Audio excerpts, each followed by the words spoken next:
Assalamualaikum warahmatullahi wabarakatuh.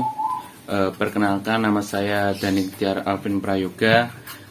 Saya dari kelas MDA Manajemen Dakwah A.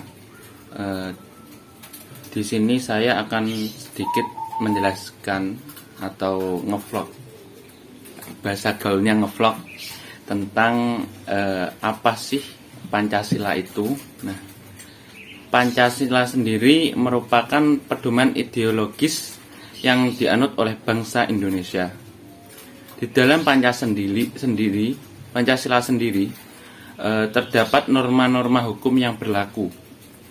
Pancasila digunakan sebagai dasar negara, maksudnya yakni sebagai rumusan dan kehidupan dalam berbangsa dan bernegara bagi seluruh rakyat Indonesia. Sebagai dasar negara, Pancasila tentu memiliki fungsi. Pada dasarnya Pancasila berfungsi sebagai dasar yang berlaku bagi semua hukum yang ada di Indonesia. Ya, seperti itu Pancasila sendiri jadi itu sebagai norma hukum lah yang berlaku atau aturan yang berlaku. Nah, di dalam bukunya Ronto merumuskan fungsi utama dari Pancasila itu ada 9 poin. Yang pertama yaitu Pancasila sebagai ideologi negara. Nah, yang kedua Pancasila sebagai dasar negara. Yang ketiga Pancasila sebagai jiwa bangsa Indonesia. Yang keempat Pancasila sebagai kepribadian bangsa Indonesia. Yang kelima Pancasila sebagai pandangan hidup bangsa Indonesia atau falsafah bangsa Indonesia. Yang keenam, Pancasila sebagai sumber dari segala sumber hukum atau sumber tata tertib hukum bagi negara Republik Indonesia. Yang ketujuh, Pancasila sebagai perjanjian luhur bangsa Indonesia.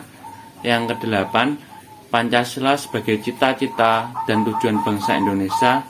Yang kesembilan, Pancasila sebagai falsafah hidup yang mempersatukan bangsa Indonesia.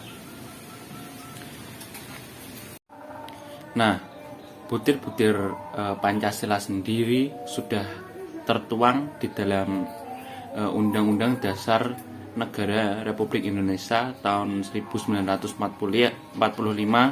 di alinea terakhir, yakni tertulis kelima sila yang menjadi dasar negara Indonesia sampai saat ini, yaitu yang pertama ketuhanan yang Maha Esa, yang kedua kemanusiaan yang adil dan beradab, yang ketiga persatuan Indonesia, yang keempat kerakyatan yang dipimpin oleh hikmat kebijaksanaan dalam permusyawaratan dan perwakilan, dan yang kelima yaitu keadilan bagi seluruh rakyat Indonesia.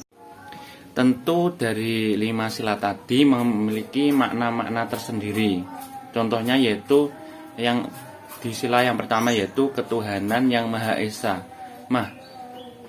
Sila pertama ini mengartikan bahwa warga negara Indonesia mempercayai dan bertakwa kepada Tuhan dan disesuaikan dengan agama serta kepercayaan masing-masing orang.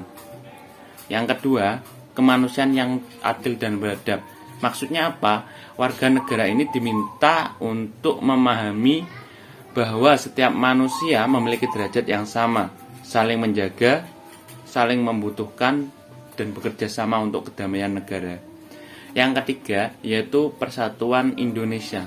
Nah, sila yang ketiga ini memiliki arti warga negara harus menempatkan kesatuan dan persatuan dan kepentingan negara dari kepentingan masing-masing pribadi, yaitu harus mengutamakanlah kepentingan bersama daripada kepentingan pribadi.